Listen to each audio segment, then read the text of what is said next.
আমায় ছিঁড়ে খাও হে শকুন, হে সীমান্তের শকুন, এক্ষুনি ছিঁড়ে খাও আমাকে। হে আটলান্টিকের ঈগল, শিগগির খুবলে খাও আমাকে।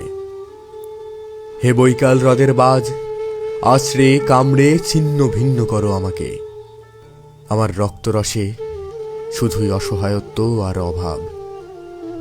কাগজের কামলারা তারে আদর করে মুদ্রাস্ফীতি ডাকে। ঋণের চাপে নীল হয়ে যাচ্ছে আমার অনুচক্রিকা। সংসার চালাতে অন্তরে হয় ইন্টারনাল ব্লিডিং।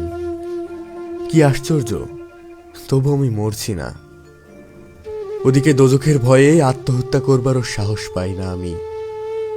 খোদাকে বললাম আমি মরতে চাই। তিনি বললেন, বেঁচে আছো কে বলল? সহস্রাব্দ উন্নয়নের সাক্ষী হিসেবে রাজা তোমাকে মমি করে রেখেছেন। বাজারে দীর্ঘশ্বাস ফেললে নাকি রাজ্যের ভীষণ বদনাম হয়। রাজারও মন খারাপ হয় খুব। কোতোয়ালরা ফরমান জারি করেছে, আমাকে সারাক্ষণ হাসতে হবে, নইলে দেশি কুকুর আর বিদেশি মাকুরকে একবেলা ভালো মন্দ খাওয়ানো হবে আমার মাংস দিয়ে। নিত্যদিন ব্রয়লারের ভুঁড়ি নাকি ওদের ভাল লাগে না। অথবা আমাকে ভাগ দিয়ে বেচা হবে। মানুষেরও তো মানুষ খাওয়ার স্বাদ হতে পারে, তাই না?